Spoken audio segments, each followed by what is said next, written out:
আচ্ছা, বেসিক্যালি আজকে আমরা আলোচনা করব হচ্ছে কি একটা মামলা নিয়ে। মামলার নাম হচ্ছে গিয়া এসইসি, কলমটা কোথায়, Sheikh Abdus Sabur versus returning officer, district education officer in charges of Gopalganj.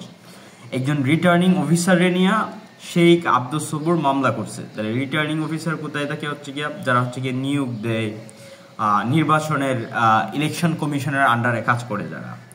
তো এই মামলার হনারেবল জাস্টিস ছিল কেটা, বদরুল হায়দার চৌধুরী, ওনার বাড়ি ছিল নোয়াখালীতে, Shahabuddin Ahmed, M H Rahman and prominent justice also ATM Afzal উপস্থিত ছিল। তো কাউন্সিলের মধ্যে হচ্ছে গিয়া আপিলেন্ট যারা ছিল, পিটিশনারের পক্ষে যারা লড়তেছিল বা প্লেন্টিফের পক্ষে যারা কথা বলতেছিল, প্লেন্টিফ এখানে কে, শেখ আব্দুস সবুর। তো শেখ আব্দুস সবুরের আন্ডারে লড়তেছিল হচ্ছে গিয়ে খন্দকার মাহবুবউদ্দিন আহমেদ, বেসিক্যালি উনিই লড়তেছিল, আরও আছে ওইদিকে sir advocate Fida M, advocate instructed Sharfuddin Chalkdar, advocate on record. আর হচ্ছে গিয়ে রেসপন্ডেন্ট বা ডিফেন্ডেন্টকে district education officer in charge of Gopalganj, মানে সরকারের পক্ষে যারা লড়তেছিল। এই মামলাটা কোন দিকে, in the supreme court of Bangladesh appellate ডিভিশনের মামলা। তো মামলার ফ্যাকচুয়াল অ্যানালাইসিসের কেসটা কি ছিল, এটা নিয়ে ডিল করছে এই জায়গায়। আচ্ছা, একটা মামলার আথর জাজকে পড়তে গেলে হচ্ছে গিয়ে অনেকক্ষণ সময় লাগে, বাট হচ্ছে গিয়া আপনারা যদি রিজনিং দিয়ে পড়েন তাহলে হচ্ছে গিয়ে দেখা যায় যে এই মামলা স্টার্ট করা শুরু করছে হচ্ছে গিয়ে জাস্টিস এটিএম জাস্টিস শাহাবুদ্দিন আহমেদের ইয়া থেকে। আচ্ছা, আমরা এখানে পড়া শুরু করি। Appellant was a candidate for an election to the office of a chairman of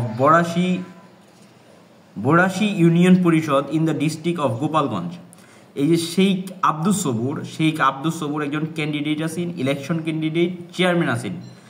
একজন ইউনিয়ন পরিষদের চেয়ারম্যান হওয়ার জন্য একজন ক্যান্ডিডেট আছিল কে, আব্দুস সবুর। তো আব্দুস সবুর কি করছে, he filed his nomination paper but it was rejected by returning officer. সে নমিনেশন পেপারের জন্য আবেদন করছে, কিন্তু রিটার্নিং অফিসার তা দিতে নাকচ কইরা দিছে, রিজেক্ট কইরা দিছে। So on the ground, he defaulted in repaying loan taken by him from Janata Bank and Krishi Bank, and as such, he was disqualified from seeking election under Section 7(2)G of the Union Parishad Ordinance, which was inserted by Act 33 of 1987. আচ্ছা, এখানে basically বলতেছে কি যে শেখ আব্দুস সবুর যখন returning অফিসারের কাছে যায়, কিসের জন্য যায়, ইলেকশনের নমিনেশন আনার জন্য। বাট ইলেকশনের নমিনেশনের যে রিটার্নিং অফিসার, ওই যে রিটার্নিং অফিসার উনি কি করছে, রিজেক্ট করছে। কোন কারণে রিজেক্ট করছে এটা এখন বলতেছে, বিকজ হি ডিফল্টেড ইন রিপেইং লোন, কারণ সে কিছু টাকা কি করছিল, কিছু টাকা হচ্ছে গিয়ে জনতা ব্যাংক এবং কৃষি ব্যাংক থেকে ধার নিছিল এবং তা পরিশোধ করে নাই। তো কেউ যদি ডিফল্টার হয়ে যায়, তো আইডিয়াল কেসের মধ্যে বলে যে এই আইনের মধ্যে বলে, এই আইনে বলা ছিল যে ইউনিয়ন পরিষদের যে অর্ডিন্যান্স আছিল, এটা 33 নম্বর অর্ডিন্যান্স 1987 কি বলতেছে 33 নম্বর অর্ডিন্যান্স 1987 যে সেকশন 7(2)G এর মধ্যে বলতেছে যারা হচ্ছে গিয়া ঋণ নিতেছে, তো ওদের জন্য হচ্ছে গিয়া মানে ওরা হচ্ছে গিয়া ডিসকোয়ালিফাইড, ওরা হচ্ছে গিয়া মানে ইলেকশন করতে পারবে না। কারণ হচ্ছে গিয়া a person who defaults on personal loans is not the ideal person to be entrusted with public funds. যে নিজেই ঋণী, তারে আবার যদি পাবলিক ফান্ড দেই তাহলে সে একজন আইডিয়াল মানুষ না, পিপলকে রিপ্রেজেন্ট করার। কোর্ট এটা ধরে নিছে আর কি। বাট দ্য সেম প্রভিশনটা দেখেন, এই যে সেম প্রভিশন আন্ডার 7(2)G, এটা কিন্তু আবার হচ্ছে গিয়া পার্লামেন্টের যারা মেম্বার হতে চায় তারা কি বলে, এমপির যে ইলেকশন, তারা যদি লোন নেয় তাদের ক্ষেত্রে প্রযোজ্য না।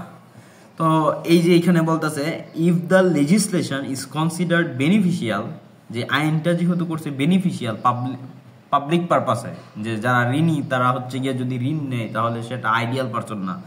But parliament, then why the defaulters are debarred from the contesting only the local council election, why not the parliament? শুধুমাত্র এই আইনটা শুধুমাত্র ইউনিয়ন পরিষদের উপরেই করলো, কেন হচ্ছে গিয়ে পার্লামেন্টের মেম্বারদের উপর করলো না, এটা একটা প্রশ্ন দাঁড়ায়। তো এই যে দুইটা জিনিস, একজনের জন্য এক আইন আর একজনের জন্য আর এক আইন, তো এটা হচ্ছে কি ইকুয়ালিটির প্রশ্নবিদ্ধ করে। কারণ আমাদের কনস্টিটিউশনের আর্টিকেল 27 বলতেছে ইকুয়ালিটি বিফোর ল, সমতা রক্ষা করতে হবে। এখন সমতা জিনিসটা কি, এটা নিয়ে হচ্ছে গিয়ে পুরা কেসের একটা আলোচনা বলতে পারেন আর কি। তো আমরা আগাইলে আমরা দেখতে পারবো যে প্যারাগ্রাফ নাম্বার 14 বলতেছে, প্যারাগ্রাফ নাম্বার 14 কি বলতেছে, mister T H Khan learned counsel has voiced the public opinion saying example his better perceived by brother Afzal Justice has equate this view is fully subscribed to it। আচ্ছা, এখন হচ্ছে গিয়া আতরজাজের কাহিনী শুরু হচ্ছে গিয়া, ওই শাহাবুদ্দিন আহমেদ হচ্ছে গিয়া বলা শুরু করছে আর কি, ফ্যাকচুয়াল অ্যানালাইসিস সমস্ত কিছু বলে দিতেছে যে আপিল হয়েছে স্পেশাল লিভ দ্য কোয়েশন। প্রথমে হচ্ছে গিয়ে 72G local government of union পরিষদ 1983, যে 33 নম্বর অর্ডিন্যান্সটা 1983 সালের, এটা হচ্ছে গিয়ে আর্টিকেল 27 রে কি করতেছে, অফেন্ড করতেছে বা ভায়োলেট করতেছে, violate of the equality clause of article 27।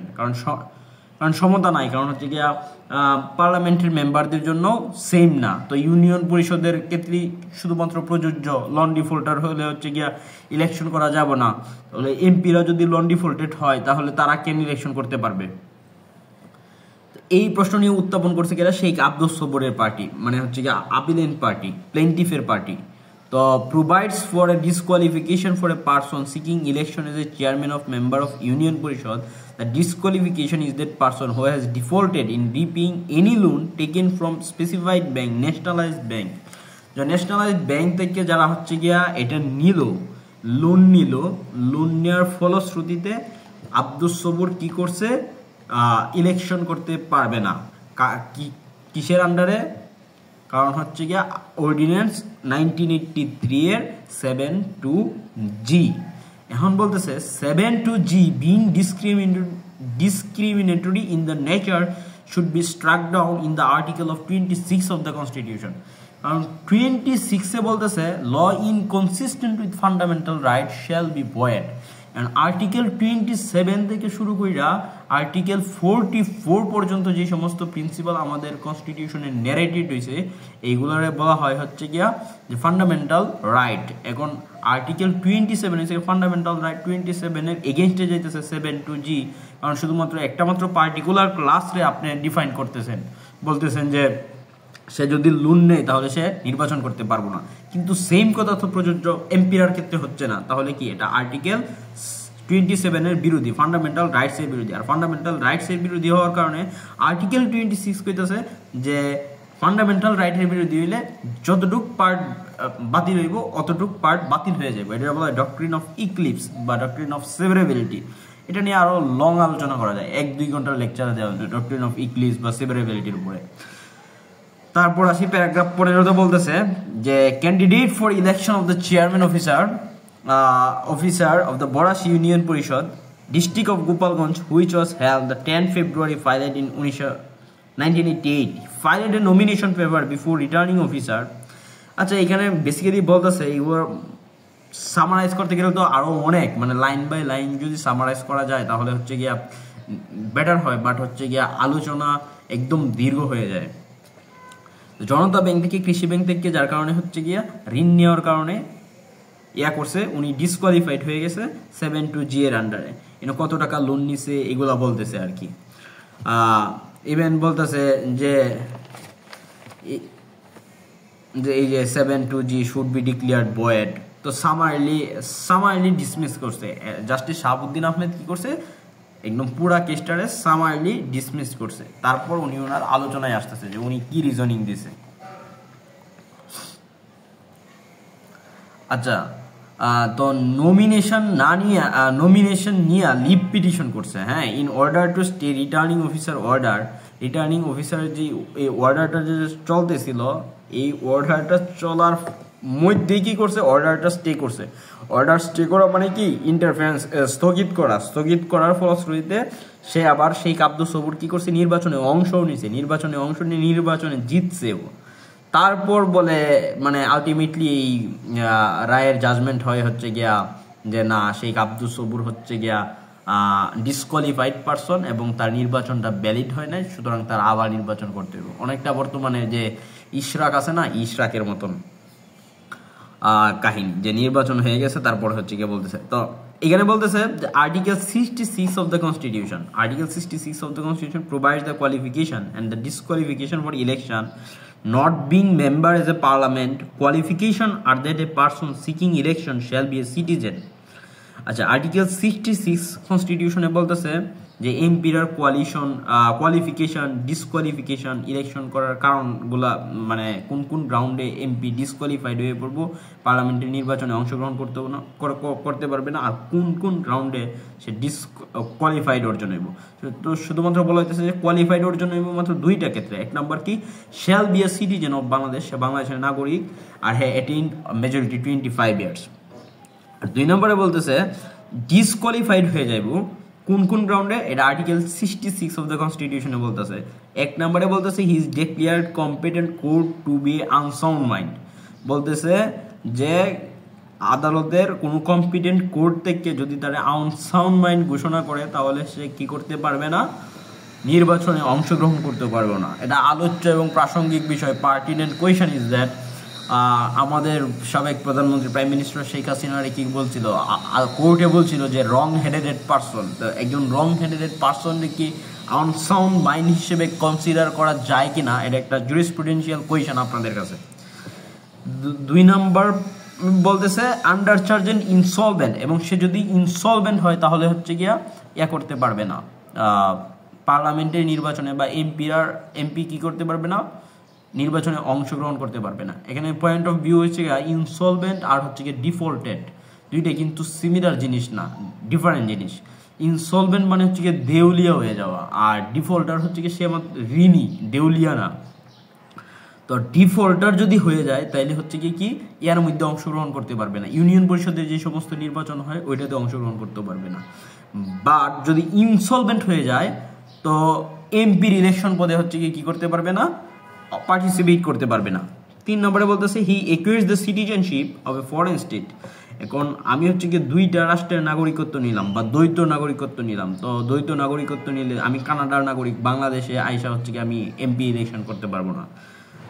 এটা বলতেছে holds any office of profit service of the republic loss, মানে এই যে ঘুষ টুস খাওয়া এগুলা। আর ফার্দারেন্স বলতেছে আর্টিকেল 66 যেটা প্রোভাইড করতেছে, আর্টিকেল 66 এর আন্ডারে যদি আরো কোনো ল ইম্পোজ করে বলে যে এই গ্রাউন্ডে তুমি ডিসকোয়ালিফাইড, তাইলে তুমি ডিসকোয়ালিফাইড। তো ওভারঅল কোয়েশন হচ্ছে গিয়ে এটা। তো আবার হচ্ছে কি যে ইউনিয়ন পরিষদ ক্রিয়েট হইতে, এখানে কি বলতেছে যে এই union Parishad and for the purpose all over the local government bodies such as উপজেলা পরিষদ, পৌরসভা, it is not created by any article of the constitution but it is created by a separate act of parliament। এখানে বলতেছে যে parliament create হয়েছে কনস্টিটিউশনের মাধ্যমে, but হচ্ছে union পরিষদ বা পৌরসভা বা উপজেলা এইগুলা ক্রিয়েট হয়েছে আলাদা অ্যাক্ট দ্বারা, পার্লামেন্টের অ্যাক্ট দ্বারা। in pursuance as appears of the provision article 9 of the constitution, this article provides state shall encourage local government institution composite of representative of the areas concerned। এই যে আর্টিকেল 9, বর্তমান article 9 কি আছে, বর্তমান article 9 আছে nationalism. এবং আপনি নীলক্ষেতে যান, যে কোনো দোকানে যান, যে কোনো জায়গায় যান, আপনি এই লাইনটা আমি জানি না, পাই না, কোনো জায়গায় পাই নাই। যে আগের যে কনস্টিটিউশন, এই কনস্টিটিউশনের আর্টিকেল 9 লেখা ছিল যে লোকাল এরিয়াসের মধ্যে যারা হচ্ছে কি আছে এরার জন্য কনসার্ন করার জন্য একটা কি করতে পারে, যে একটা আইন করার জন্য আর কি বলা হয়েছে। এখন আর্টিকেল 9 তৎকালীন সংবিধানের মধ্যে কি ছিল, এরাও পার্ট 2 এর অন্তর্গত। তো পার্ট 2 এর যারা অন্তর্গত এরা তো হচ্ছে কি জাস্টিফিয়েবল না, কারণ এটা পলিসি ল না, সুতরাং এটা হচ্ছে গিয়া কি বলে আদালতে গ্রহণযোগ্য কোনো পার্টিনেন্ট কোনো জিনিস না। এই হিসেবে বলা যায় যে আর্টিকেল 9 থেকে উদ্বুদ্ধ হইয়া যে সমস্ত ল সৃষ্টি করছে এগুলোর মধ্যে ইউনিয়ন পরিষদ হচ্ছে কি একটা, জাস্ট হচ্ছে কি এটা কি বলবাম অ্যাপেন্ডিক্সের পার্টের মতো, যে মেজর কোনো কনসার্ন না, বাট হচ্ছে গিয়া কি বলা যায় মেজর কোনো পোর্শন না, বাট স্লাইডলি হচ্ছে কি সম্পূরক জিনিস।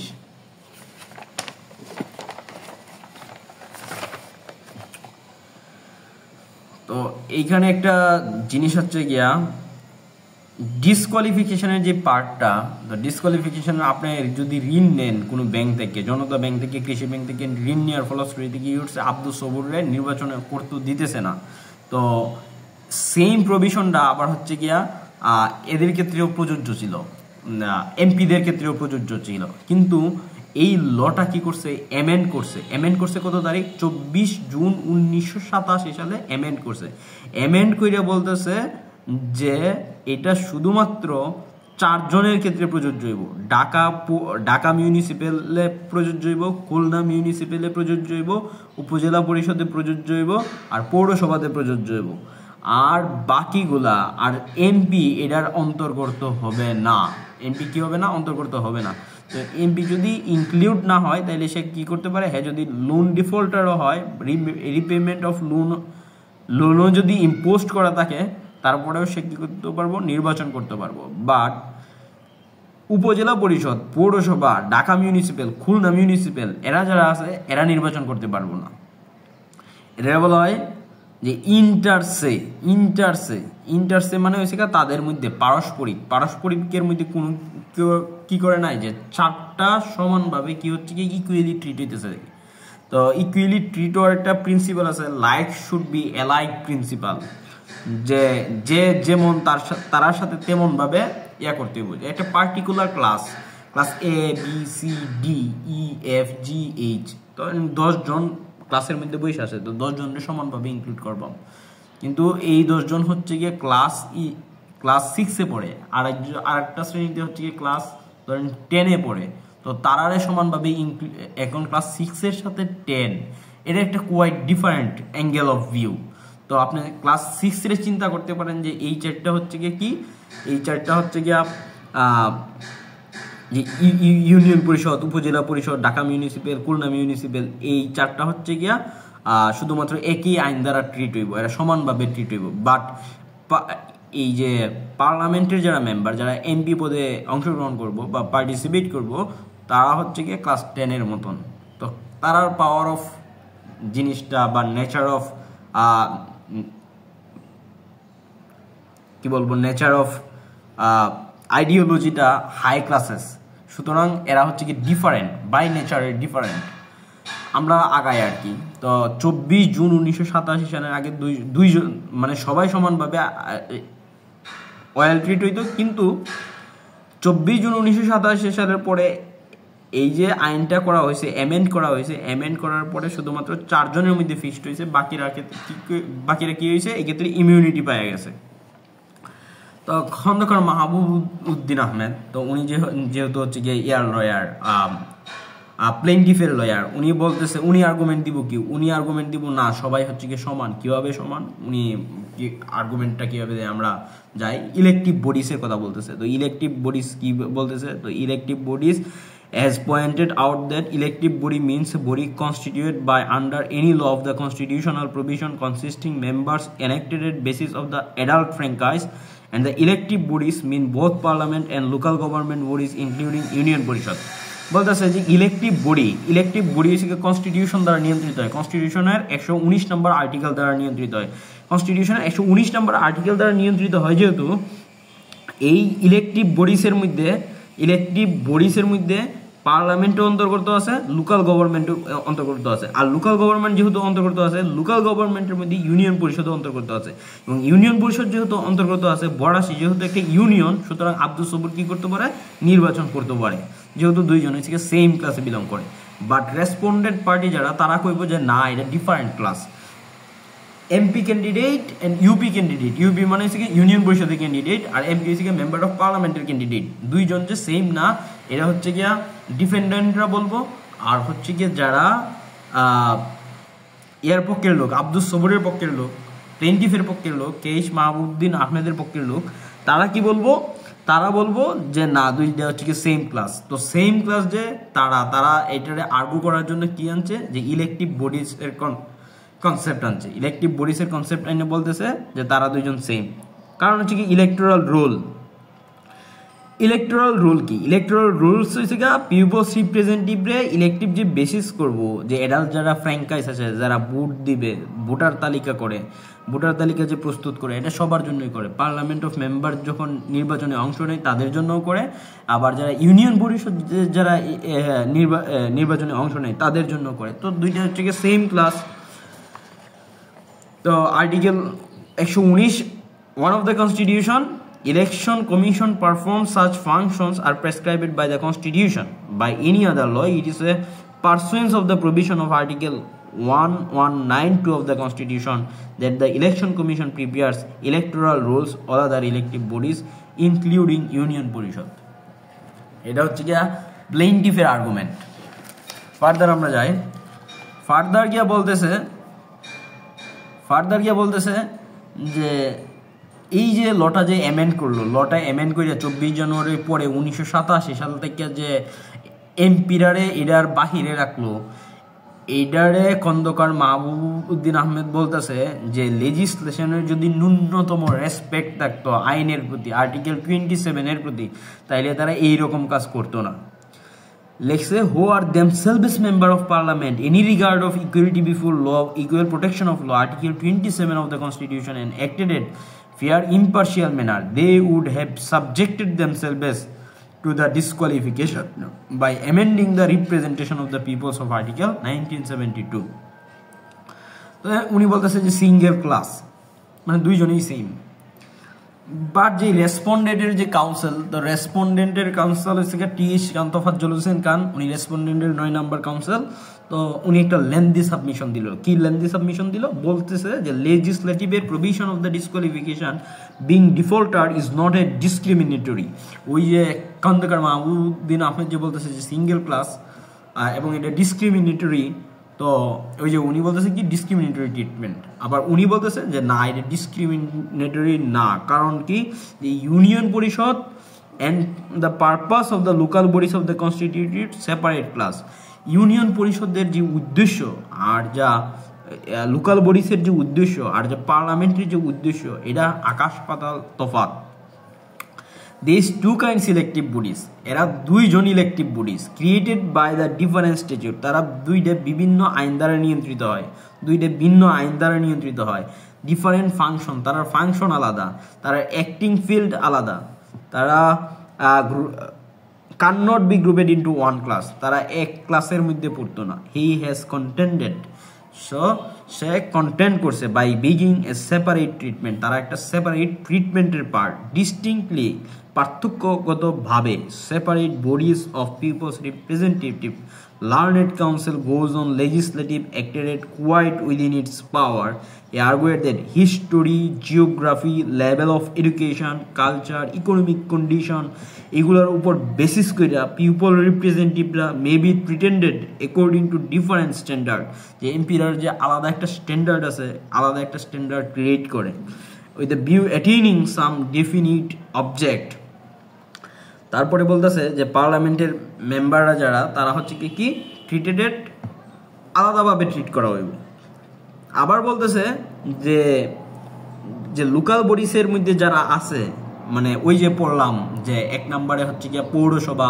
2 নম্বরে হচ্ছে গিয়া ইউনিয়ন পরিষদ 3 নম্বরে হচ্ছে গিয়া ঢাকা মিউনিসিপ্যাল 4 নম্বরে হচ্ছে গিয়া খুলনা মিউনিসিপ্যাল তো ওই 4 জনের জন্য যে সমান ল তো 4 জনের মধ্যে 4 জনই সমানভাবে ট্রিট করা হইতেছে এইখানে তো কোনো ইন্টারসে ডিসক্রিমিনেশন নাই সুতরাং ইন্টারসে যদি ডিসক্রিমিনেশন না থাকে তাহলে তুমি ডিসক্রিমিনেশনের প্রশ্ন কেমনে করতেছো Secondary, a person seeking election body, local body such an apparent though disqualified.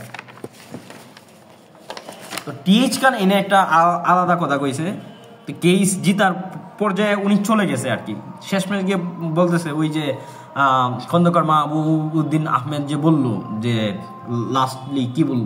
Lastly বলছে যে আইনের প্রতি যদি লেজিসলেটিভ মেম্বাররা যদি ন্যূনতম সম্মান থাকতো আর্টিকেল 27 প্রতি যদি সম্মান থাকতো তাহলে হচ্ছে কি নিজের বাহির করলো নইলে এখন হচ্ছে কাটা গায়ে নুনের চিটা দিছে আর কি কাটা গায়ে নুনের চিটা কেটা দিছে কাটা গায়ে নুনের চিটা দিছে হচ্ছে কি ওই যে ডিফেন্ডেন্টের লয়ার টিএইচ খান আয়া বলতেছে যে এটা হাইলি ইমপ্রপার এটা ঠিক করা হয় নাই অলদো নট আনকনস্টিটিউশনাল। এটা নৈতিক প্রশ্ন আর আইনি প্রশ্ন দুইটা কিন্তু ডিফারেন্ট কনসেপ্ট। এটা জুরিসপ্রুডেন্সিয়াল ব্যাখ্যা করতে গেলে আরও আলোচনা করতে হয়। কিন্তু ইয়া বলতেছে কি আর্টিকেল 20 প্যারা 23-তে টিএইচ খান বলতেছে যে এই যে সংসদ সদস্যরা এই আইন থেকে নিজেরা মুক্ত রাখছে, বাহিরে রাখছে, এটা হচ্ছে কি হাইলি ইমপ্রপার, বাট এটা অসাংবিধানিক না। He however hopes that lawmakers will consider aspect the matter of bring about necessity amendment in the law subjecting themselves to the same disqualification. Even উনি একটা অক্সিমোনিক সিচুয়েশন, সে কইতেছে এটা অসাংবিধানিক না, আবার কইতেছে হাইলি ইমপ্রপার। কারণ জিনিসটা কিরকম না, সবার জন্য সেম ল না, আবার হচ্ছে কি লয়ের প্রতি সম্মান না রাখিয়ে নিজেদেরকে বাহিরে রাখছে।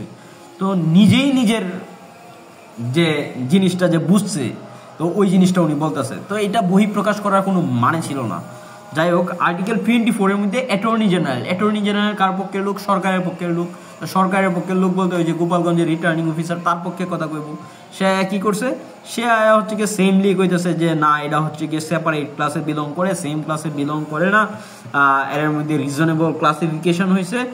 তো এনে হচ্ছে কি ইন্টেলিজিবল ডিফারেন্সিয়া ক্রিয়েট হয়েছে। ইন্টেলিজিবল ডিফারেন্সিয়া মানে হচ্ছে কি বাই নেচার আর বাই নেচারই হচ্ছে গিয়ে কি বলে যে এরা হচ্ছে গিয়ে ডিফারেন্ট, তার নেচার ডিফারেন্ট, তার ফাংশন ডিফারেন্ট, তারা ক্রিয়েট হয়েছে ডিফারেন্ট স্ট্যাটিউট দ্বারা। তো উনি আর একটা জিনিস অ্যাড করছে আর কি, টিএইচ খানের মতো না, টিএইচ খানের মতো একটু স্লাইটলি ডিফারেন্ট হয়েছে। বলছে যে বেঙ্গল মিউনিসিপ্যাল অ্যাক্ট ছিল, ওই যে বেঙ্গল মিউনিসিপ্যাল অ্যাক্ট 1918, হ্যাঁ, ওইটা প্রোভাইড করতেছিল যে যেই সমস্ত মানুষরা যদি মিউনিসিপ্যাল কর্পোরেশনের মধ্যে হচ্ছে কি যখন হচ্ছে কি নির্বাচিত মেম্বার বা নির্বাচন করব, তখন হচ্ছে কি যদি তারা ঋণ থাকে তাইলে তারা কি করব। আচ্ছা, আজান হচ্ছে, যাই হোক আগায় যায়, এক আজান তো মনে হয় শেষেই।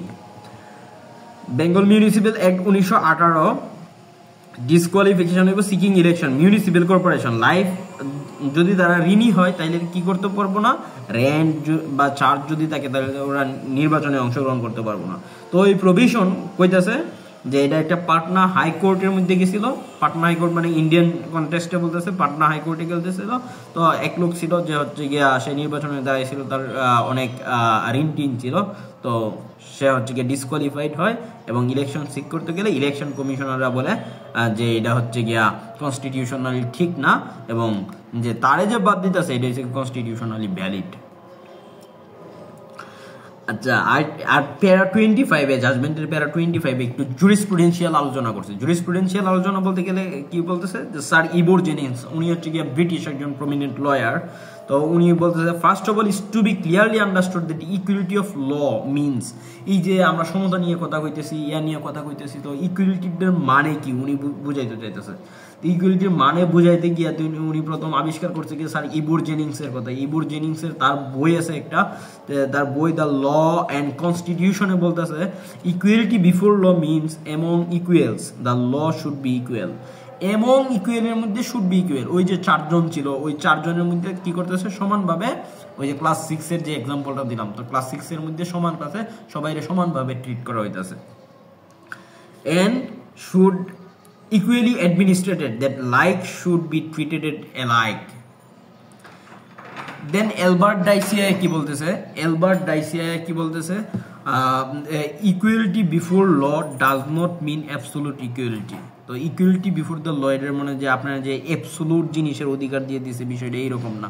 তো অ্যাবসোলুট ইকুয়ালিটির মানে হচ্ছে কি যারা ফিজিক্যাল ইম্পসিবিলিটি। অ্যালবার্ট ডাইসিয়াস বেসিক্যালি কথা বলছে আপনার ইয়া নিয়া, কি না বলছে সমতা নিয়া। উনি কথা বলতেছে যে absolute equality before law does not mean absolute equality, কিন্তু ধর্মের বিশ্বাসে বা ফিজিক্যাল ইম্পসিবিলিটি পাইলে আপনি যে কোনো স্পেশাল প্রিভিলেজ পাইবেন, আপনি হচ্ছে গিয়ে মুসলমান আপনি বেশি পাইবেন, আরেকজন হচ্ছে গিয়ে শূদ্র বা নমশূদ্র এরা হচ্ছে গিয়া কমভাবে বঞ্চিত হইব, বিষয়টা এইরকম না। সবাইরই একটা অর্ডিনারি কোর্টের আন্ডারে থাকতে হইব। দিস ইজ কল্ড হচ্ছে কি দিস ইজ কল্ড হচ্ছে ইকুয়ালিটি। এটা কার মতে? অ্যালবার্ট ডাইসির মতে। অ্যালবার্ট ডাইসির কিন্তু রুল অফ ল এর আরো অনেক বই আছে।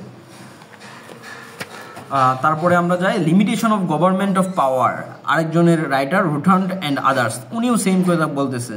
তো উনি সেম কথা বলার পরে সাউদার্ন রেলওয়ে বানান বল রেলওয়ে ভার্সেস গ্রিন, এই মামলাতে বলতেছে যে ইকুয়ালিটি যে subjection like should be like principle হইল। তো জাস্টিস ওয়াই.বি. চন্দ্রচূড়, শ্রীমতী ইন্দিরা গান্ধী, খুবই বিখ্যাত কেস, শ্রীমতী ইন্দিরা গান্ধী ভার্সেস রাজনারায়ণ কেসে কি বলতেছে যে সবাই হচ্ছে গিয়া in the eye of law কি করব, তারা সবাই হচ্ছে কি ইকুয়ালি ট্রিট হইব এবং যারা স্পেশাল ট্রিটমেন্ট দেওয়া দরকার তারা স্পেশালভাবে ট্রিটমেন্ট হইব এবং সেম ক্লাসের মধ্যে ওই লাইক শুড বি লাইক প্রিন্সিপালের মতো। তো ওই যে ইকুয়ালিটির এইগুলা এনে নিয়ে বলতেছে আর কি হাজার হাজার জিনিস, এগুলো পড়লেই বোঝা যাবো। আশা করি ভিডিওটা পজ করে জাস্ট দেখলেই হয়। তো ইন ফার্দারেন্স কিছু কিছু কোর্ট সাইটেশন করছে যে ওয়েস্ট বেঙ্গল ভার্সেস আনোয়ার আলী সরকার। ওয়েস্ট বেঙ্গল ভার্সেস আনোয়ার আলী সরকার এই কেসের মধ্যে কী হয়েছে, ওয়েস্ট বেঙ্গলের পশ্চিমবঙ্গে, ভারতের পশ্চিমবঙ্গের একটা আলাদা একটা স্পেশাল আইন আনলো, West Bengal special courts act 1950। আইনে কী করছে, একটা স্পেশাল আইন আইনা ওই আর্টিকেল ওই সেকশনের 5(1) বলতেছে যে যারা হচ্ছে গিয়া এই যে স্পেশাল ট্রাইব্যুনালে যাবে আর কি, স্পেশাল ট্রাইব্যুনালে যাবে, তার যে ইকুয়ালিটি প্রোটেকশন তারা ভায়োলেট করবো এবং স্পেশাল কোর্টে প্রেরণ করব এবং স্পেশাল কোর্টে প্রেরণ করে হার্শলি তারা নির্যাতন করব বা যারা অফেন্স করছে এরারে বিভিন্নভাবে অন্যভাবে ট্রিট করব আর কি, থাকে না যে তাদের জন্য একটা স্পেশাল ট্রাইব্যুনাল গঠন করছে আর কি। তো স্পেশাল ট্রাইব্যুনাল গঠন করার পরে তো কোর্ট বলতেছে, তো এটা নিয়ে মামলা হয়েছে, মামলা হওয়ার পরে যে ভারতের যে সংবিধান, ভারতের সংবিধান আমরা যেরকম আর্টিকেল 27 তারা হচ্ছে গিয়ে 14 আর্টিকেল 14, তো আর্টিকেল 14 বলতেছে যে এটা আর্টিকেল 14 ভায়োলেশন। কারণ হচ্ছে গিয়া এটা তো কোনো রিজনেবল ক্লাসিফিকেশন না। রিজনেবল ক্লাসিফিকেশন বলতে গেলে হচ্ছে গিয়া কারে নেওয়া যাবে, সরকার যারে তার ইচ্ছা করলে হচ্ছে গিয়ে দিয়ে দিবে হচ্ছে গিয়ে ওই কোর্টের মধ্যে ওই ট্রাইব্যুনালে। তো ওই ট্রাইব্যুনালে তো হার্শলি প্রসিডার করে, সচরাচর জেনারেল কোর্টের মতো না, যেরকম অ্যালবার্ট ডাইসি বলছে যে অর্ডিনারি কোর্টের অন্তর্গত হইতে হইব। তো এটাতে এটা ভায়োলেশন না, এটা একটা ভায়োলেশন হওয়ার পরে তো এটা একটা গ্রেভ আরবিট্রারি পাওয়ার এক্সারসাইজ করতেছে। গ্রেভ আরবিট্রারি পাওয়ার এক্সারসাইজ করার ফলশ্রুতিতে কী হয়েছে, এই আর্টিকেল 14 কী হয়েছে, অফেন্ডেড হয়ে গেছে। আর্টিকেল 14 অফেন্ডেড হওয়ার কারণ হচ্ছে কি যে এই article 5(1) section 5(1) of the West Bengal act 1950, যেটা 1950 সেকশন 5(1) সাথে এটা কন্ট্রাডিক্টরি গেল। যাওয়ার পরে 2 নম্বর একটা কেস দিচ্ছে Dhirendra Kumar versus governor of West Bengal. তো এইখানে সেকশন 269(1) ক্রিমিনাল প্রসিডারে বলতেছে যে যার এদারে ট্রায়াল বাই জুরি দিয়ে হচ্ছে গিয়ে বিচার করবো। তো যার এদারে ট্রায়াল বাই জুরি দিয়ে যদি বিচার করে তো এটা তো হচ্ছে গিয়া রিজনেবল না, যার কারণে এটা হচ্ছে গিয়া আনকনস্টিটিউশনাল কোর্ট ঘোষণা করছে। পরে একটা বিখ্যাত মামলা হলো যে পান্ডুরাঙ্গা রেক versus Andhra Pradesh public service commission. এই কমিশনের মধ্যে এলাহাবাদ হাইকোর্ট বলতেছে যারা ডিস্ট্রিক্ট মুন্সিফ পদে আবেদন করব তারা হচ্ছে গিয়া অবশ্যই তারা কি করতে দেব, হাইকোর্ট অফ অন্ধ্রপ্রদেশ, যারা হাইকোর্ট অফ অন্ধ্রপ্রদেশের মধ্যে যারা আছে তারাই শুধুমাত্র যারা হাইকোর্ট কি বলতে district munsif was challenged on the ground in the made arbitrary classification between advocate on the High Court of those order the High Court of the India. The rule says that candidate the post district munsif, among other things the ruler says that candidate for the post district munsif পদে যারা আবেদন করব মানে চাকরির জন্য আবেদন করব তারা অবশ্যই অন্ধ্রপ্রদেশের হাইকোর্টের যারা মেম্বার তারা হইতে হবে। এখন হাইকোর্ট তো ইন্ডিয়াতে অনেকগুলো আছে, কারণ তাদের রাজ্যে রাজ্যে হাইকোর্ট। শুধুমাত্র অন্ধ্রপ্রদেশ থেকে ডিস্ট্রিক্ট মুন্সিফ পদে আবেদন করতে পারবো, এটা তো একটা আরবিটারি এক্সারসাইজ। তো এটার কোনো নেকজাস নাই, নেকজাস মানে সাথে সংযোগ নাই, যে ক্লাসিফিকেশনের কোনো সংযোগ নাই। রিলেভেন্ট রুল বলছে তখন হচ্ছে গিয়ে 2টা টেস্ট হচ্ছে এই কেসের মধ্যে, পান্ডুরাঙ্গা রেক ভার্সেস অন্ধ্রপ্রদেশের মধ্যে 2টা। শুধুমাত্র এটা আনকনস্টিটিউশনাল ঘোষণা করে নাই, ঘোষণা করিয়া বলছে যে 2টা টেস্ট করতে হইব যে রিজনেবল ক্লাসিফিকেশন করা লাগে। 1 নাম্বার কি, must be based on intelligible differentia. Intelligible differentia মানে হচ্ছে কি বাই নেচারেই তারা ডিফারেন্ট হইতে হইব, তার ফাংশন ডিফারেন্ট হইতে হইব, তার কাজের ক্ষেত্র ডিফারেন্ট হইতে হইব। সমস্ত দিক দিয়ে যদি বিবেচনা করা যায় তাহলে তারা ডিফারেন্ট, তো সুতরাং তাদের জন্য ক্লাস করা যায়। কিন্তু আপনি যে ক্লাস করলেন যে হাইকোর্ট শুধুমাত্র অন্ধ্রপ্রদেশের যারা তারাই হচ্ছে কি ডিস্ট্রিক্ট মুন্সিফ পদে আবেদন করতে পারবো, এটা তো শুধুমাত্র একটা খামখেয়ালি কথা বললেন। আর 2 নম্বরে বলতেছে যে রিজনেবল নেকজাস থাকতে হইব। নেকজাসটা হচ্ছে সংযোগ, কার সাথে সংযোগ থাকতে হইব, যেটা চাওয়া হইতেছে তার সাথে আমি যেটা চাইতাছি বা আমি যেটা রিজনেবল ক্লাসিফাই করতেছি এটার সাথে যেটা আমি চাইতাছি বা ক্লাস করতেছি যে ডিফারেন্ট হয়ে যাইতেছি এর মধ্যে একটা ব্রিজ থাকতে হইব, একটা সংযোগ থাকতে হইব, যে এই কারণে আমি কি হলাম, আমি ক্লাস করতেছি। তো আর একটা মামলা আছে স্টেট অফ মধ্যপ্রদেশ ভার্সেস মান্দাওয়ার। এর মধ্যে হচ্ছে গিয়া তারা হচ্ছে গিয়া ভারতের সংবিধানের দুইটা আছে, একটা হচ্ছে গিয়ে ইউনিয়ন লিস্ট আর একটা হচ্ছে গিয়া সেন্ট্রাল। তো সেন্ট্রাল ল যারা হচ্ছে গিয়ে তারা একটা আইন করছে, সেন্ট্রাল লেজিসলেচার পাস করছে, বলতেছে যে তারা যে ভাতা ডিয়ারনেস অ্যালাউয়েন্স, তারা এই যে সেন্ট্রালের অধীনে যারা কাজ করে, কেন্দ্রীয় সরকারের অধীনে যারা কাজ করে তারা বেতন বেশি পাইব, ভাতা বেশি পাইব, সুবিধা বেশি পাইব। আবার যারা হচ্ছে গিয়া স্টেটের আন্ডারে এরা কি হচ্ছে গিয়ে বেতন ভাতা কম পাইব। তো একজন যারা কোর্টে আবেদন করছে স্টেট অফ মধ্যপ্রদেশ ভার্সেস মান্দাওয়ার কেসের মধ্যে, তারপর বলছে না না এই দুইটা হচ্ছে গিয়া রিজনেবল ক্লাসিফিকেশন। রিজনেবল ক্লাসিফিকেশন কারণ কি হয়েছে, দুইটা ল দুইটা ডিফারেন্ট অ্যাঙ্গেলে চলতেছে, সুতরাং এটা ডিফারেন্ট। তারপরে একটা বিখ্যাত মামলা এনে দিল যে রাজনারায়ণ, ইন্দিরা গান্ধী ভার্সেস রাজনারায়ণ। তো ইন্দিরা গান্ধী ভার্সেস রাজনারায়ণ কেসটা চাচ্ছিলাম হচ্ছে গিয়ে একটু ডিটেইলে আলোচনা করতে। যাই হোক দেখি, ইন্দিরা গান্ধী ভার্সেস রাজনারায়ণ। ইন্দিরা গান্ধী একজন অটোক্রেটিক রুলার আছিল। ইন্দিরা গান্ধীর যে বসি প্রশংসা করে 1971 জন্য বাংলাদেশের, but behind the scene Indira Gandhi was a autocratic ruler. Indira Gandhi election করলো রাজনারায়ণের সাথে। রাজনারায়ণ খুব সম্ভব একজন কমিউনিস্ট পার্সন ছিল। তো কমিউনিস্ট পার্সন, তারপরে রাজনারায়ণ যখন হচ্ছে কি ইন্দিরা গান্ধী পাশ করে, রাজনারায়ণ এলাহাবাদ হাইকোর্টে যায়। এলাহাবাদ হাইকোর্টে গিয়ে বলে যে না, এখানে হচ্ছে গিয়া ইলেকশনের নামে দুর্নীতি করা হয়েছে। যে লোকসভার যে ইলেকশন 1971 সালে করলো, 1971 সালে করার কারণে এটা কি নির্বাচন প্রশ্নবিদ্ধ। ইন্দিরা গান্ধী ভোট চুরি করে পাশ করছে, সহজ কথায়। তো ইন্দিরা গান্ধী ভোট চুরি করে পাশ করলে তো এলাহাবাদ হাইকোর্টে প্রমাণ হইলো যে হ্যাঁ আসলে ইন্দিরা গান্ধী করছে কিনা বলে ভোট চুরি করে পাশ করছে। তো ইন্দিরা গান্ধী দেখলো, তখন এলাহাবাদ হাইকোর্ট থেকে সুপ্রিম কোর্টে ইন্দিরা গান্ধী আপিল করছে। ইন্দিরা গান্ধী তো জানে চুরের মন পুলিশ। তো ইন্দিরা গান্ধী হচ্ছে কি করছে, ইন্দিরা গান্ধী করছে সুপ্রিম কোর্টে অ্যাপ্লিকেশন করছে। সুপ্রিম কোর্টে অ্যাপ্লিকেশন করে বলতেছে যে আমার নির্বাচন প্রশ্নবিদ্ধ না। এখন ইন্দিরা গান্ধী ওই মামলা চলাকালীন সময়ে সংবিধানে একটা আর্টিকেল যোগ করছে, আর্টিকেল 329 ক্লজ নাম্বার 4। এই ক্লজ নাম্বারে 4 বলতেছে যে প্রাইম মিনিস্টারের নির্বাচন আর যে স্পিকারের নির্বাচন এই দুইটা নিয়ে প্রশ্নবিদ্ধ করা যাইত না। মানে তারা যা তা আনফেটার্ড পাওয়ার এনজয় করতে পারবো। তখন জাস্টিস আছিল মনে হয় রামকৃষ্ণ আয়ার আর হচ্ছে গিয়া কি বলে জাস্টিস ওয়াইবি চন্দ্রচূড়। তো তারা বলতেছে যে না, এটা হচ্ছে গিয়ে কি বলে, এটা হচ্ছে গিয়ে আনকনস্টিটিউশনাল। আপনি একদম আরবিট্রারি ক্লাসিফাইড করতেছেন। কোনো তো কারণ নাই যে স্পিকার আর হচ্ছে গিয়া প্রাইম মিনিস্টার নির্বাচন প্রশ্নবিদ্ধ, এটা নিয়ে আদালতে যাওয়া যাব না। এটা তো পুরো একদম আরবিট্রারি জিনিস।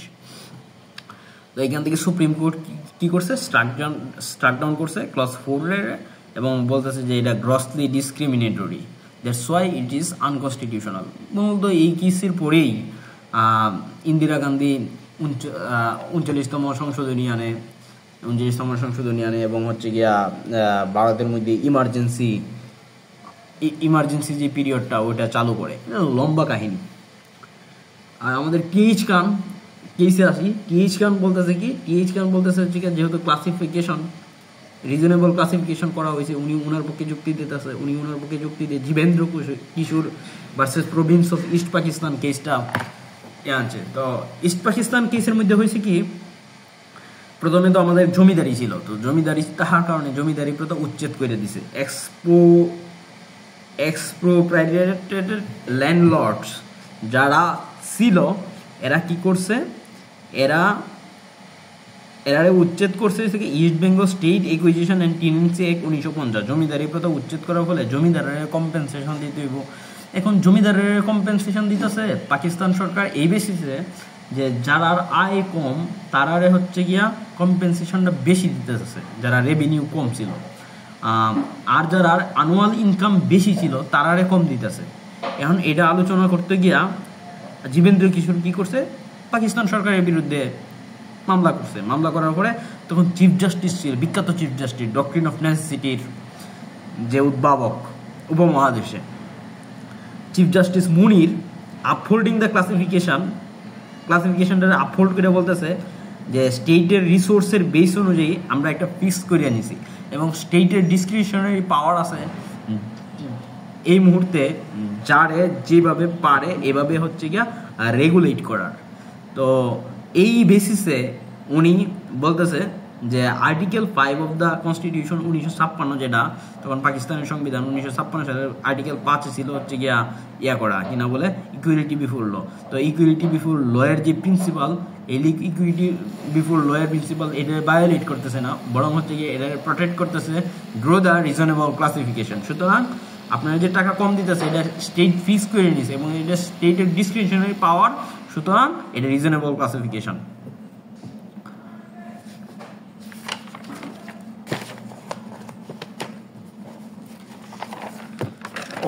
এনে আরেকটা জিনিস আছে না,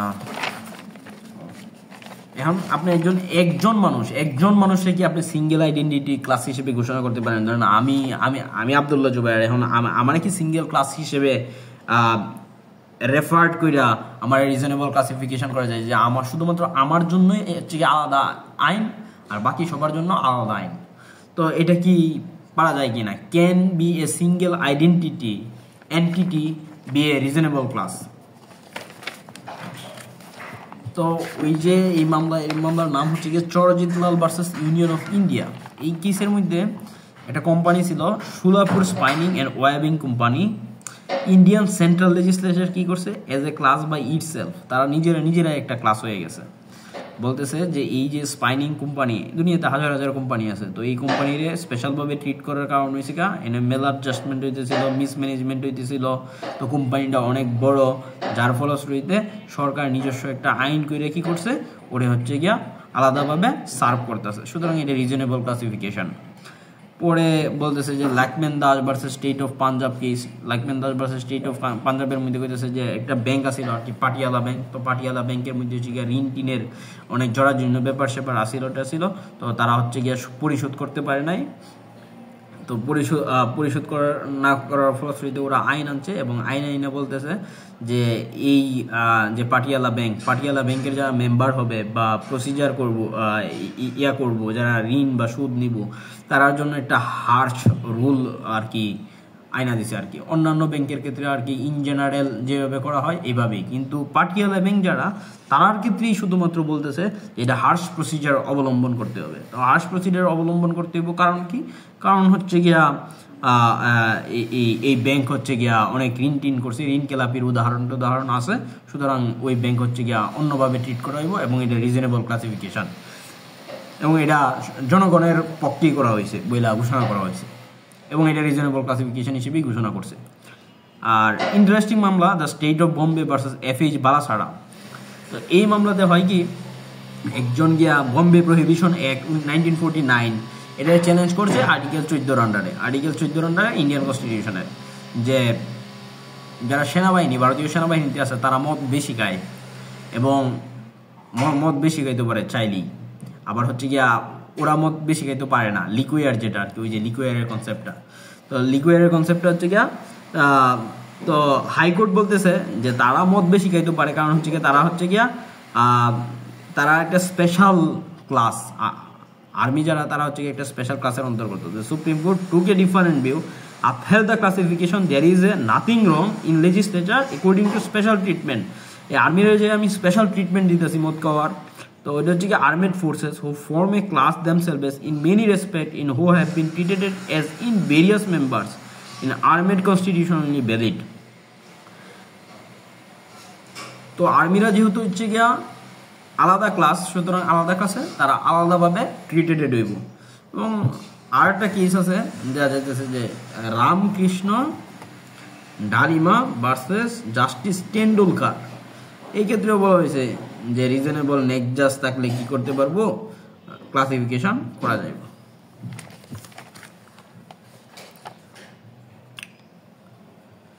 আর একটা ইম্পর্টেন্ট কেস লিনাভাঙ্গা পচানা ভার্সেস স্টেট অফ মহারাষ্ট্র। তো মহারাষ্ট্রের আন্ডারে ভারতের মধ্যে শিডিউলেড ক্লাস নামে একটা ক্লাস আছে, আমি একটা ভিডিও আপলোড দিয়েছিলাম, তো ওইখানে আসছিল আর কি। মহারাষ্ট্রের মধ্যে শিডিউলেড ক্লাস যারা, তারা হচ্ছে গিয়া যারা পাহাড়ি জনগোষ্ঠী, বাংলাদেশে ধরতে পারেন ধরেন হচ্ছে গিয়া পার্বত্য চট্টগ্রাম বা আদার্স এরিয়া বা হিল ক্রেটস এরিয়াতে মানুষ সরল সহজ, তো মানুষ থাকলে সরল সহজ, তার কাছে কম দামে এটা বলা হয় আনকনশনেবলি ল প্রাইস দিয়ে কি করে ক্লাসটা তারা হচ্ছে জমি কিনা নেই। এখন তো তারা সরল সোজা অ্যাবরিজিনালের মানুষ,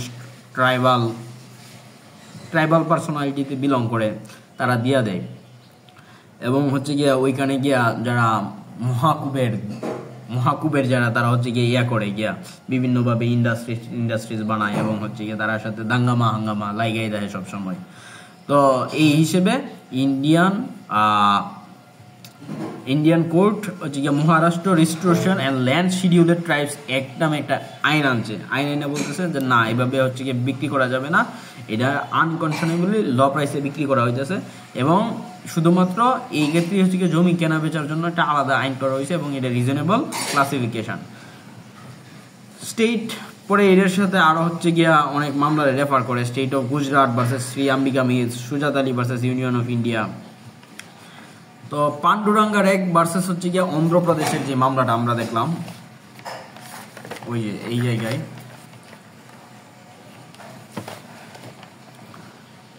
দুইটা টেস্টের কথা বলতেছিল, একটা হচ্ছে ইন্টেলিজিবল ডিফারেন্সিয়া, আর একটা কি, আর একটা হচ্ছে গিয়া তারা রিজনেবল নির্যাস থাকতে হবে। কিন্তু আমেরিকান জুরিসপ্রুডেন্সে কি হয়েছে, আমেরিকান জুরিসপ্রুডেন্সে 2 পার্ট টেস্ট না নিয়ে 3 পার্ট টেস্ট আনছে। 3 পার্ট টেস্ট আইনা বলতেছে ওইখানে 2 পার্ট টেস্ট ওইনের 2টা, আর একটা হচ্ছে গিয়ে আরবিটারি সিলেকশন, মানে আরবিটারি সিলেকশন করা যেত না, মানে রিজনেবল নেকজাসও আছে, প্লাস হচ্ছে গিয়া যে ইন্টেলিজিবল ডিফারেন্সিয়া এটাও আছে, বাট আরবিটারি করা যেত না। আরবিটারি পাওয়ার এক্সারসাইজ করলে তো ওই ক্লাসটা হচ্ছে গিয়া রিজনেবল ক্লাস না। আর এই প্যারাগ্রাফে বলতেছে প্রিজাম্পশন অফ কনস্টিটিউশনালিটি, এটা হচ্ছে গিয়ে একটা মামলা মিডলটন ভার্সেস টেক্সাস বা Sujat Ali versus union of India, Lachhman Das versus state of Punjab, justice Subba Rao. এরা বলতেছে যে প্রিজাম্পশন অফ কনস্টিটিউশনালিটির কথা। প্রিজাম্পশন অফ কনস্টিটিউশনালিটি হচ্ছে গিয়া যে কোনো আইন যখন লেজিসলেচার থেকে পাশ করে তখন কোর্ট ধৈর্যই নেই যে এটা হচ্ছে গিয়ে কি, এটা হচ্ছে গিয়া কনস্টিটিউশনালি ভ্যালিড এবং constitutionally valid. legislature understand correctly appreciate that needs of the people, কারণ তারা পিপলের নিড, পিপলের ইন্টারেস্ট, পিপলের সেন্টিমেন্ট, পিপলের পালস কি, জনগণের পালস কি এটা বুঝে তারা হচ্ছে কি আইন করছে। সুতরাং কোর্ট প্রাইমা ফেসিতে ধৈর্য নিব যে এটা হচ্ছে কি constitutionally valid, presumption of constitutionality. তো আপনারা কি করতে হবে, প্রমাণ করতে হবে। কি প্রমাণ করতে হবে যে এটা আনকনস্টিটিউশনাল, এটার বার্ডেন অফ প্রুফটা আপনার উপর। এটাই হচ্ছে কি প্রিজাম্পশন অফ কনস্টিটিউশনালিটির মেইন কথা। তো আবার মামলাতে ফিরে আসি। তো মামলার মধ্যে হচ্ছে কি বলতেছিল যে পার্লামেন্ট আর হচ্ছে কি ইউনিয়ন পরিষদ দুইটা ডিফারেন্ট। 1 নম্বরে বলতেছে parliament is creation in constitutional itself, পার্লামেন্টের জন্ম হয়েছে কনস্টিটিউশন থেকে, আবার লোকাল গভর্নমেন্ট বডিজ যারা জন্ম হয়েছে এরা জন্ম হয়েছে একটা রেসপেক্টিভ স্ট্যাটিউট থেকে।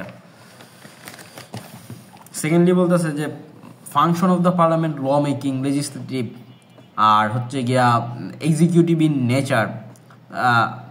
যারা পার্লামেন্ট তারা হচ্ছে ল মেকার, আর যারা হচ্ছে গিয়া লোকাল গভর্নমেন্টের ফাংশন তারা হচ্ছে এক্সিকিউটিভ ইন নেচার। তারা হচ্ছে বিভিন্ন ডেভেলপমেন্ট কাজ করবো, প্রোটেকশন মেনটেনেন্স করবো, ফ্যামিলি প্ল্যানিং করবো, পরিবার পরিকল্পনা করবো, রাস্তাঘাট ঠিক করবো, এগুলো হচ্ছে এক্সিকিউটিভের কাজ, এগুলো হচ্ছে লোকাল গভর্নমেন্টের কাজ। এগুলোর কাজ হচ্ছে পার্লামেন্টের কাজ না, পার্লামেন্টের কাজ হচ্ছে কি করা, ল মেক করা। পরে বলতেছে যে union parishad shall be a fund also named as union fund, union পরিষদে ইউনিয়ন ফান্ড দেওয়া হয়, বা কিন্তু পার্লামেন্টের কোনো ফান্ড দেওয়া হয় না, যার কারণে হচ্ছে দুইটা হচ্ছে different class. But interestingly parliament থেকে কিছু মিনিস্টার হয়, মিনিস্টাররা কিছু কাজ হচ্ছে কি এক্সিকিউটিভ নেচারে থাকে, বাট যে রেগুলার যারা পার্লামেন্টারি কমিটি এরা কোনো সময় হচ্ছে গিয়া কি করে না, যে এই ট্রানজেকশন অফ বিজনেস যে পার্লামেন্টারি এটা এক্সিকিউটিভ নেচারে কন্ট্রোল করে না। সুতরাং এটা হচ্ছে কি ডিফারেন্ট একটা জিনিস। আবার লাস্টলি বলতেছে যে লোকাল বডি যারা এরা হচ্ছে একটা body of corporate perpetual succession, disclose the property and sued, এবং এটা আন্ডার পেনাল কোড সেকশন 21 বলতেছে যে পেনাল কোডে যে সংজ্ঞা দিয়েছে, পেনাল কোডের এরা হচ্ছে পাবলিক সার্ভেন্ট, কিন্তু আদার্স দিকে যারা হচ্ছে এরা হচ্ছে পিপল রিপ্রেজেন্টেটিভ। এনো একটা জুরিসপ্রুডেন্সিয়াল কথা কইছে যে dead uniformity in making classification is not necessary, rules of classification allow flexibility. যে ডেড ইউনিফর্মিটি মানে ইউনি মানে এক, ফর্মিটি মানে ফরমেশন, তো একত্রে সবার জন্য হচ্ছে কি এক আইন করা, এটা হচ্ছে কি ডেড, মানে এটা একটা ইউটোপিয়ান কনসেপ্টের মতন। এক আইন সবার জন্য প্রযোজ্য, হ্যাঁ সবার জন্য প্রযোজ্য, কিন্তু এক্সেপশনাল কেস রাখতে হইব। সাপোজ হচ্ছে গিয়ে বলতেছে যে ট্রাফিক আইন ভঙ্গ করা যাইতো না, তো ট্রাফিক আইন ভঙ্গ করা যাইতো না, কিন্তু একজন মানুষ হচ্ছে গিয়ে দেখা যাইতেছে যে তারা যদি হাসপাতালে না নিয়ে যায় সে এইখানেই মারা যাইব, তো ট্রাফিক আইন ওই সময় ভঙ্গ কইরাও চলে যাইতে পারে। তো এটার জুরিসপ্রুডেন্সিয়াল কথা হচ্ছে গিয়ে প্লেটো বলতেছিল, as Plato saying Politicus that obstinate and ignorant tyrant if they impose inflexible rules without allowing exceptional case। exceptional case রে যদি আপনি সুযোগ না দেন ল না কইরা, তাহলে এই ল এবোগা টাইরেন্ট, এই ল এবোগা স্বৈরাচার, এই ল এবোগা ইগনোরেন্ট, এই ল এবোগা অবস্টিনেট একগুই।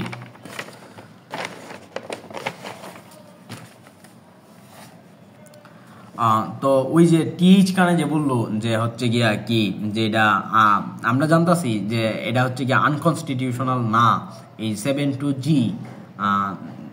আনকনস্টিটিউশনাল না, কিন্তু যে আমি যে হচ্ছে গিয়া এম্পিয়ারে বাদ দিলাম, এটা হচ্ছে গিয়া হাইলি ইমপ্রপার। এখন সেম কথা একদম জাস্টিস সাহেব বলতেছে, জাস্টিস যখন হচ্ছে জাজমেন্ট ডেলিভার করবো, যে বলতেছে grave impropriety omission to the fund dictates good consider in the high sense of patriotism. High sense of patriotism রে ধারণ কইরা তারা উচিত ছিল, লেজিসলেশনের উচিত ছিল কি, লেজিসলেশনের উচিত ছিল হচ্ছে গিয়া ইয়া করা, তারাও অন্তর্গত করা, এবং তারা নতুনভাবে কি করা, নতুনভাবে হচ্ছে গিয়ে ফরমেট করে তারাও হচ্ছে গিয়ে লয়ের মধ্যে ইনক্লুড হওয়া, যাতে এক্সক্লুড না হয়ে যায়।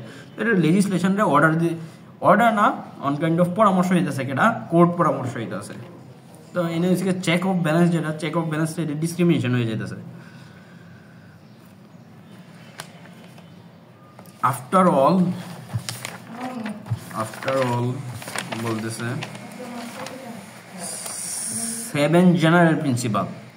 জাস্টিস এটিএম আফজলে খুবই সুন্দর করে দিতেছে যে রিজনেবল ক্লাসিফিকেশন করা যাইব। রিজনেবল ক্লাসিফিকেশন করা যাইব হচ্ছে গিয়া কি বেসিসে রিজনেবল ক্লাসিফিকেশন করা যাবে, আমেরিকা, ইন্ডিয়ান, পাকিস্তানের যেই ডিফারেন্ট ল্যাঙ্গুয়েজ আছে, তো ডিফারেন্ট ল্যাঙ্গুয়েজের মধ্যে একটা ইউনিয়নিমিয়াস ভিউ আসছে।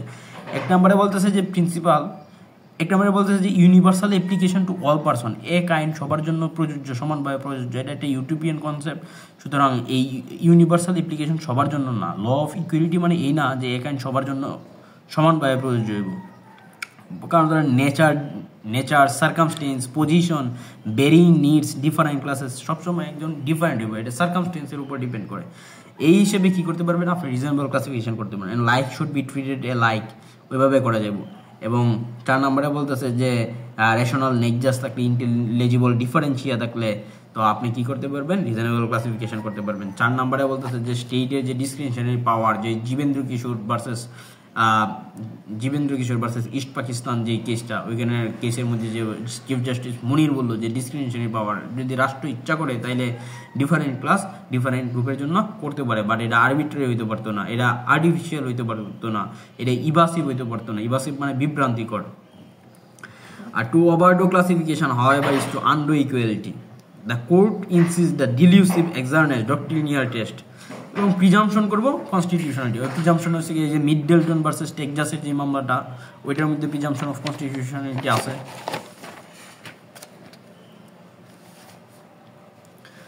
দেন এটিএম আফজলে একজন ওবিটার ডিকটা আছে, ওবিটার ডিকটা দিয়া ওই যে লয়ার টিএইচ খান এবং হচ্ছে গিয়ে আরেকজন চিফ জাস্টিস বললো যে এটা হাইলি ইমপ্রপার, বাট এটা হচ্ছে গিয়ে আনকনস্টিটিউশনাল না।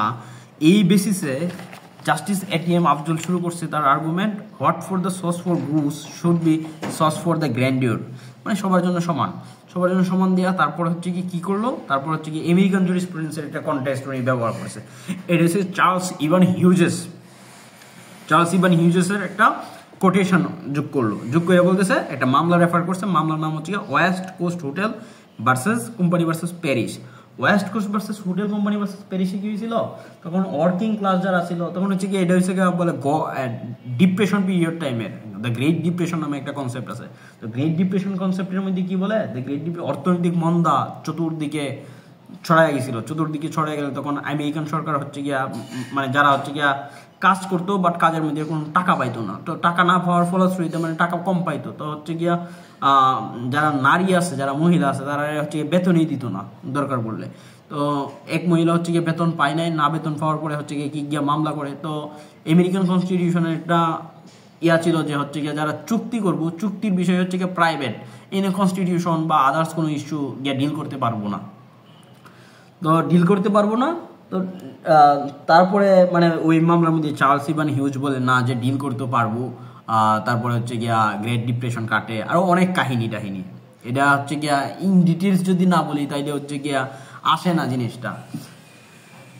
যাই হোক, এটার কনসেপ্ট হচ্ছে গিয়া মানে পুরো আলোচনা মানে এই মামলার জুরিসপ্রুডেন্সিয়াল জিনিস বা ইন ডিটেলস না শিখলেও চলবো, শুধুমাত্র এই জায়গার মধ্যে কি বলছে, এই জায়গার মধ্যে বলছে কোর্ট করে বলছে ওই যে আপনি যে কইতেছিলেন যে এটা হাইলি ইমপ্রপার, কিন্তু এটা হচ্ছে চারটা জিনিস সার্ভ করতেছে, ইউনিয়ন পরিষদে সার্ভ করতেছে, পৌরসভারে সার্ভ করতেছে, ঢাকা মিউনিসিপ্যালিটি সার্ভ করতেছে, খুলনা মিউনিসিপ্যালিটি সার্ভ করতেছে। এই চারটা জিনিসটা আমি সার্ভ করার পরেও কেন আপনি হাইলি ইমপ্রপার বললেন যে এমপিরে এক্সক্লুড করে যাইব?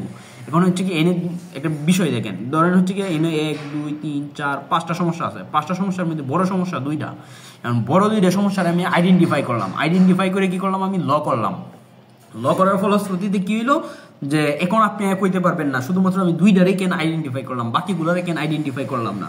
এইরকম হাজার হাজার এক্সাম্পল আছে। তাহলে তো হচ্ছে কি এক সময় বলবো যে না এই আইনে তো এটারে ট্রিট করতেছে না, এই আইনে তো এটারে ট্রিট করতেছে না। সুতরাং এটার ফিলোসফি বোঝানোর জন্য জাস্টিস এটিএম আফজল শুরু করছে এইভাবে, for the source of good should be source for the grandeur he argues.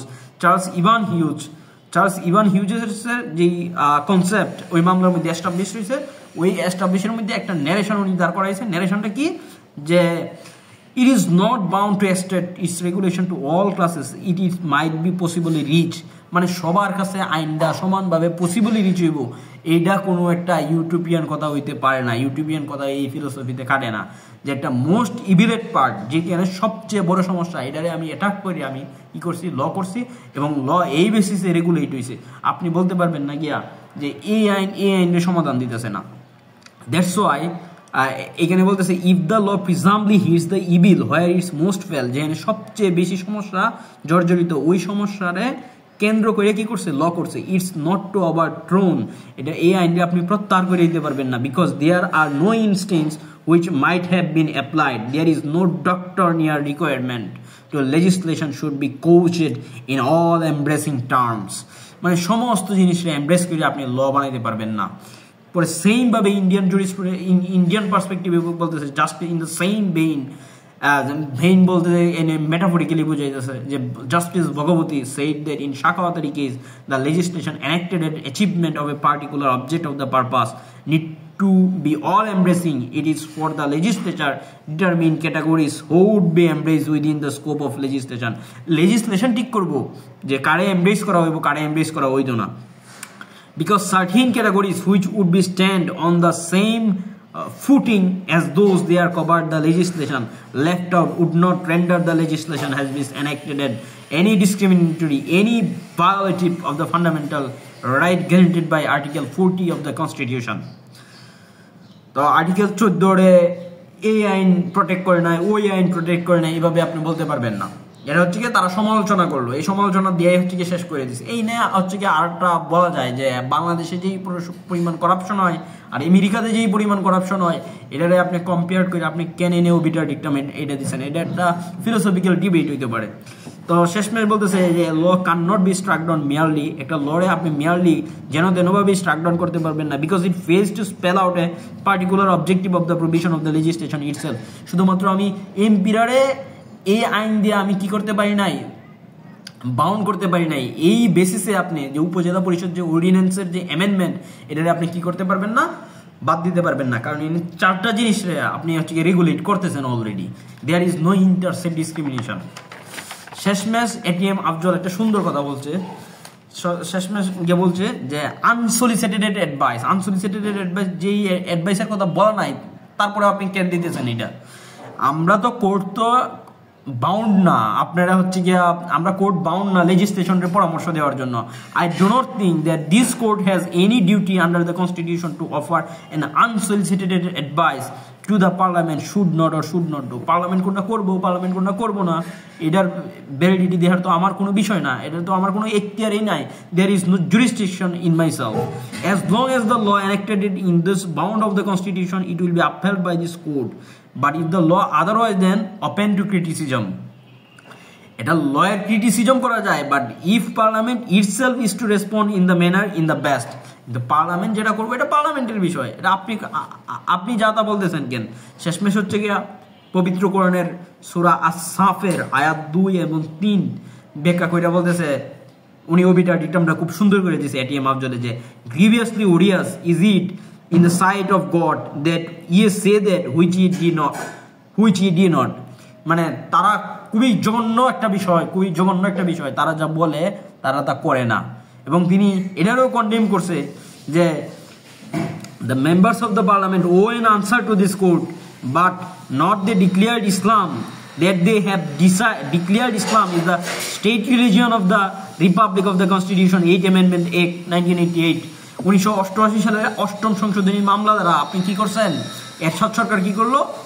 State religion ইসলাম করে দিল। কিন্তু স্টেট রিলিজিয়নকে আপনি কথা বা কাজে বা কর্মে কোনো সময় রাখছেন না। তো দ্যাটস ওয়াই এটিএম আফজল বলতেছে, আই শ্যাল কন্টেন্ট মাইসেলফ, আমি কন্টেন্ট করতাম চাই, by reminding 2 verses from the holy Quran, ye who believe say ye hot that which ye do not. তারা এটা বলে কিন্তু এটা করে না, কথায় এক কাজে আরেক, যে মুল্লাই কয় এক কিন্তু আল্লাহ কয় আরেক। এটাই হচ্ছে এটার principal.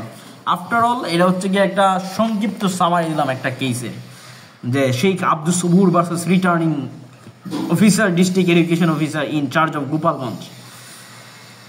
That's it from my perspective. আশা করি ভুল টুল হইতে পারে, কারেকশন থাকলে হচ্ছে কি আপনি কমেন্ট করেন।